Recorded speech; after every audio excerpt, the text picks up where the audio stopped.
जय हिंद। आज की इस वीडियो में हम नौबत खाने में इबादत जो कि हमारे गोदली का पाठ 11 है, इसके लेखक परिचय और सारांश को डिस्कस करने वाले हैं। देखिए, इस पाठ के लेखक हैं नौबत खाने में इबादत पाठ के यतीन्द्र मिश्र जी, और ये हमारे यतीन्द्र मिश्र जी हैं। देखिए, ये हमारे बिस्मिल्लाह खां जी हैं। इस पाठ में हम बिस्मिल्लाह खां के ही व्यक्तित्व के बारे में पढ़ने वाले हैं। देखिए, जो नौबत खाने में इबादत पाठ है वो एक व्यक्ति चित्र है, अर्थात इस पाठ में हम मुख्यतः इनके व्यक्तित्व और इनके शहनाई वादन के बारे में पढ़ने वाले हैं। देखिए, बिस्मिल्लाह खां का शहनाई वादन इतना प्रसिद्ध था कि यदि आप गूगल पे जाके शहनाई सर्च करते हैं तो आपको बिस्मिल्लाह खां की तस्वीर अवश्य ही प्राप्त होगी। देखिए, पहले हम चलिए लेखक परिचय डिस्कस कर लेते हैं, उसके बाद हम उनके बारे में, उनके शहनाई वादन के बारे में चर्चा करेंगे। देखिए, इसके लेखक हैं यतीन्द्र मिश्र जी। उनका जन्म 1977 ईस्वी को उत्तर प्रदेश के अयोध्या नगरी में, जो कि हमारी राम नगरी है, उसमें हुआ था।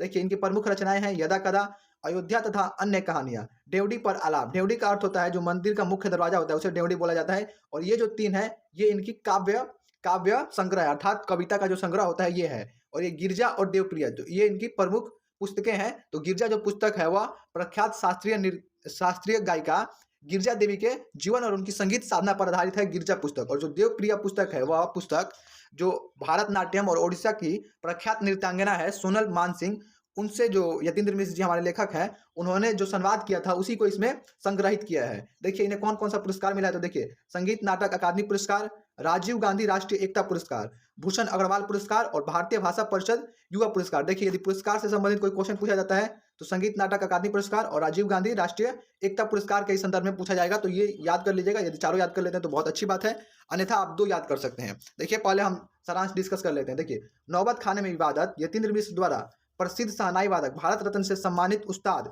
बिस्मिल्लाह खां पर रोचक शैली में लिखा गया व्यक्ति चित्र है। देखिए, यह पाठ क्या है, तो यह पाठ एक व्यक्ति चित्र है और किसके जीवन पर आधारित है, तो बिस्मिल्लाह खां के जीवन पर आधारित है। देखिए, इस पाठ में बिस्मिल्लाह खां का जीवन, उनकी रुचियां, अंतर्मन की बुनावट, संगीत की साधना आदि गहरे जीवन अनुराग और संवेदना के साथ प्रकट हुए हैं। इस पाठ में क्या क्या दिया गया है, तो देखिए, उनके जीवन के बारे में दिया गया है, उनके रुचि के बारे में दिया गया है, और उनके अंतर्मन की बनावट अर्थात उनका सोचने का तरीका क्या था उसके बारे में, और उनकी संगीत साधना, उनको संगीत को लेकर क्या प्रेम था उनके मन में, इसके बारे में भी इस पाठ में चर्चा किया गया है। तो चलिए हम मुख्य बिंदु के जो इस पाठ का है उसको डिस्कस कर लेते हैं। देखिए, बिस्मिल्लाह खां का बचपन का नाम कमरुद्दीन।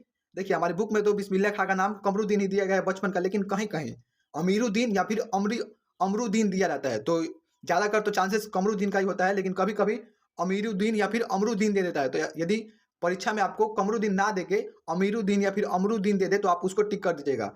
लेकिन जो हमारी बुक है उसके हिसाब से कमरुद्दीन ही उनका बचपन का नाम था। और उनसे 3 साल बड़े भाई का नाम शमसुद्दीन, और उनसे 3 साल बड़े भाई का नाम शमसुद्दीन था। देखिए, उनके बचपन का नाम कमरुद्दीन था और उनके बड़े भाई जो उनसे 3 साल बड़े थे उनका नाम शमसुद्दीन था। देखिए, हमारा सेकंड पॉइंट है कि बिस्मिल्लाह खां के मामा दाब्य का अर्थ होता है 2 मामा, सादिक हुसैन तथा अली बख्श खां, जो उस्ताद भी थे। देखिए, बिस्मिल्लाह खां के उस्ताद कौन से, तो उनके मामा ही थे। और उनके मामा कौन थे, कौन से मामा थे, तो अली बख्श खां जो थे वही उनके उस्ताद भी थे। देश के जाने माने शहनाई वादक थे। जो इनके मामा थे वो देश के जाने माने शहनाई वादक थे। देखिए, मामा दाब्य का अर्थ होता है 2 मामा। कौन कौन से उनके मामा थे, तो एक सादिक हुसैन और दूसरे अली बख्श खां। अली बख्श खां जो थे वो उनके उस्ताद भी थे, अर्थात उनके गुरु भी थे, उन्होंने ही उनको शिक्षा दी थी। बिस्मिल्लाह खां का जन्म 1916 ईस्वी को डुमराव बिहार के एक संगीत प्रेमी परिवार में हुआ। देखिए, जो बिस्मिल्लाह खां है उनका जन्म 1916 ईस्वी को बिहार के डुमराव नामक स्थान पे एक संगीत प्रेमी परिवार में हुआ था, अर्थात उनका परिवार था वह संगीत से काफी रुचि रखता था संगीत में। बिस्मिल्लाह खां के पिता पैगंबर खां और माता मिठन के छोटे साहजादे थे। देखिए, जो बिस्मिल्लाह खां थे वो अपने माता पिता के आखिरी संतान थे और उनके पिता का नाम पैगंबर बख्श खां और उनकी माता का नाम मिठन था। देखिए, नेक्स्ट पॉइंट देखते हैं हम। और नेक्स्ट पॉइंट है बिस्मिल्लाह खां के परदादा का नाम उस्ताद सलार हुसैन खां था। ऐसे तो ये क्वेश्चन नहीं पूछा जाएगा हमारे बोर्ड में, क्योंकि काफी दूर का रिलेशन होगा। यदि पूछ भी दिया जाता है तो इसीलिए हमने आपको बता दे रहे हैं कि बिस्मिल्लाह खां के परदादा का नाम उस्ताद सलार हुसैन खान था। शहनाई और डुमराव एक दूसरे के लिए उपयोगी थे, क्योंकि जिसके सहारे शहनाई को फूंका जाता है रीड नरकट एक प्रकार की घास से बनाई जाती है। देखिए, जो शहनाई है और जो इनका जन्म स्थान है डुमराव, उन दोनों का जो रिलेशन है वह काफी मजबूत है। क्यों, क्योंकि देखिए, शहनाई में एक फूकने वाला होता है जिसे रीड कहा जाता है, वह नरकट से बनाया जाता है। नरकट क्या होता है, तो नरकट एक प्रकार का घास होता है, और वो जो नरकट है वह डुमराव के आसपास की नदियों के कछाड़ों में पाई जाती है, इसलिए इनका जो रिलेशन है वो काफी गहरा बताया गया है। बिस्मिल्लाह खां के मन में संगीत के प्रति आसक्ति अर्थात लगाव रसूलन बाई और बतूलन बाई गायिका बहनों को सुनकर हुई। देखिए, जो बिस्मिल्लाह खां थे उनके मन में संगीत के प्रति रुचि तब जागी जब वो रसूलन बाई और बतूलन बाई को गाते हुए सुने थे। इसके पश्चात उनके मन में संगीत के प्रति लगाव या फिर रुचि उत्पन्न हुई। देखिए हमारा नेक्स्ट पॉइंट है कि अरब देश में शहनाई को नए कहा जाता है। शहनाई को सानेया अर्थात सुशील वाद्यों में शाह की उपाधि दी गई है। देखिए यहाँ से ऑब्जेक्टिव क्वेश्चन पूछ देता है कि अरब देश में शहनाई को क्या कहा जाता है, तो अरब देश में शहनाई को नए कहा जाता है। और देखिए शहनाई को सानेया अर्थात सुशील वाद्यों में शाह की उपाधि दी गई है। यहाँ से क्वेश्चन पूछता है कि शहनाई को किसकी उपाधि दी गई है, तो सानेया या सुशील वाद्यों में शाह की उपाधि दी गई है। बिस्मिल्लाह खां पांचों वक्त वाली नमाज को सुर को पाने की प्रार्थना में खर्च कर देते थे। देखिए जो बिस्मिल्लाह खां थे वो नमाज करने के बाद अल्लाह से बस यही मांगते थे पांचों वक्त कि अल्लाह मुझे एक अच्छा सा बस सुर दे दीजिए और मुझे कुछ नहीं चाहिए, बस मुझे एक अच्छा सा सुर दे दीजिए। और जो उनको पांचों वक्त की नमाज थी बस इसी सुर को मांगने में वो खर्च कर देते थे। अपनी जवानी के दिनों को याद करते वे अपने अब्बा जान और उस्ताद को पक्का महाल एक काशी का स्थान है, जैसे बाजार है उसी का नाम पक्का महाल है। पक्का महाल की कुसलुम हलवाई की कचौड़ी वाली दुकान व गीता बाली और सुलोचना को ज्यादा याद करते थे। देखिए जब उनसे उनके जवानी के दिनों के बारे में पूछा जाता था तो वो जितने अपने अब्बा जान और उस्ताद को याद नहीं करते थे, उससे ज्यादा वो कुसलुम हलवाई और गीता बाली और सुलोचना को याद करते थे। देखिए याद करते थे। सुलोचना उनकी पसंदीदा हीरोइन थी। देखिए उस जमाने की जो सुलोचना हीरोइन थी वो उनकी पसंदीदा हीरोइन थी। और देखिए नेक्स्ट पॉइंट, देखिए हमारा नेक्स्ट पॉइंट है कि बिस्मिल्लाह खां और शहनाई के साथ मुहर्रम नामक मुस्लिम पर्व का नाम जुड़ा है। देखिए क्वेश्चन पूछते हैं ऑब्जेक्टिव में कि बिस्मिल्लाह खां और शहनाई के साथ किस मुस्लिम पर्व का नाम जुड़ा है, तो मुहर्रम नामक मुस्लिम पर्व का नाम जुड़ा है। बिस्मिल्लाह खां को बालाजी मंदिर पर रोज शहनाई बजाने पर एक अठन्नी मेहनतनामा मिलता था। देखिए जब बिस्मिल्लाह खां बालाजी मंदिर पर रोज शहनाई बजाते थे तो उन्हें एक अठन्नी मेहनतनामा अर्थात उनकी मेहनत का जो फल था वो एक अठन्नी मिलता था। बचपन में फिल्म देखने के लिए 3rd क्लास के टिकट का 6 पैसा लगता था। देखिए टिकट का कितना पैसा लगता था, तो 6 पैसा लगता था। कमरुद्दीन 2 पैसे मामू से, 2 पैसे मौसी से और 2 पैसे नानी से लेते थे, फिर घंटों लाइन में लगकर टिकट हासिल करते थे। देखिए 2 पैसे मामू से लेते थे, 2 पैसे मौसी से और 2 पैसे नानी से, उसके बाद वो टिकट जाके खरीदते थे और फिल्म देखा करते थे।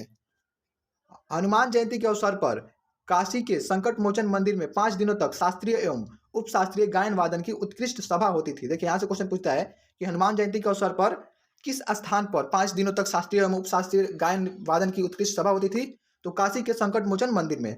काशी को संस्कृति की पाठशाला कहा जाता है। देखिए यहाँ से ऑब्जेक्टिव में क्वेश्चन पूछता है कि किस स्थान को संस्कृति की पाठशाला कहा जाता है, तो काशी को। याद रखिएगा ये, जिस जमीन ने हमें तालीम दी, जहाँ से अदब पाई, वो कहाँ और मिलेगी। शहनाई और काशी से बढ़कर कोई जन्नत नहीं इस धरती पर हमारे लिए। देखिए जब भी काशी के बारे में उनसे पूछा जाता है बिस्मिल्लाह खां से, तो वो बोलते हैं कि जिस जमीन ने मुझे तालीम दी अर्थात जिस जमीन ने मुझे शिक्षा दी, जहाँ से अदब पाई, अदब अर्थात तरीका, वो कहाँ और मिलेगी, अर्थात यह जो जमीन है वह मेरे लिए जन्नत से भी बढ़ के है, इसे छोड़ के मैं और कहाँ जाऊँ। जब इस जमीन के बारे में, काशी के बारे में उनसे पूछा जाता है तो वो ऐसा बताया करते हैं। देखिए नेक्स्ट पॉइंट, हमारा नेक्स्ट पॉइंट है, देखिए नेक्स्ट पॉइंट हमारा दिया गया है कि किसी दिन एक शिष्य ने डरते डरते खान साहब से पूछा, खान साहब को टोका, बाबा आप ये क्या करते हैं, इतनी प्रतिष्ठा है आपकी, अब तो आपको भारत रत्न भी मिल चुका है। यह फटी हुई तहमत का अर्थ होता है लुंगी, तहमत ना पहना करें, अच्छा नहीं लगता, जब भी कोई आता आप इसी फटी तहमत में सबसे मिलते। खान साहब मुस्कुराए, लाड़ से भरकर बोले, धत पगली, ये भारत रत्न हमको शहनाइया में मिला है, लुंगिया पे ना ही। देखिए आजकल क्या होता है कि आपको थोड़ा सा उपलब्धि मिल जाए तो आदमी एकदम उड़ने लगता है, जैसे लगता है कि हमसे बड़ा कोई है नहीं। लेकिन देखिए यहाँ पे बस 4 लाइन में खान साहब ने, बिस्मिल्लाह खान ने कितनी बड़ी बात कही है, धत पगली, ये भारत रत्न हमको शहनाइया में मिला है, लुंगिया पे ना ही। देखिए इसका अर्थ होता है कि देखिए जैसे कोई भी आदमी है तो उसका जो रिस्पेक्ट होता है वो उसका नहीं होता है, उसके अंदर जो आर्ट होती है, जो उसका नॉलेज है, उसको लेकर लोग उसको रिस्पेक्ट करते हैं, ना कि उस पर्सन को रिस्पेक्ट करते हैं। 90 वर्ष की भरी हुई आयु में 21 अगस्त 2006 ईस्वी को संगीत रसिकों की हार्दिक सभा से हमेशा के लिए विदा हुए। देखिए जो बिस्मिल्लाह खां थे उनकी मृत्यु 90 वर्ष की आयु में हुई, और कब हुई, तो 21 अगस्त 2006 ईस्वी को उनका निधन हो गया। देखिए इस प्रकार हमने इस पार्ट के लेखक परिचय, सारांश और इंपॉर्टेंट पॉइंट्स को डिस्कस कर लिया। नेक्स्ट वीडियो में हम इसके ऑब्जेक्टिव क्वेश्चन को डिस्कस करेंगे, जिसे देखने के लिए आपका हमारे चैनल को सब्सक्राइब करना होगा ताकि वीडियो की नोटिफिकेशन आपको मिल जाए। जय हिंद, जय भारत। मिलते हैं नेक्स्ट वीडियो में ऑब्जेक्टिव क्वेश्चन के साथ। धन्यवाद।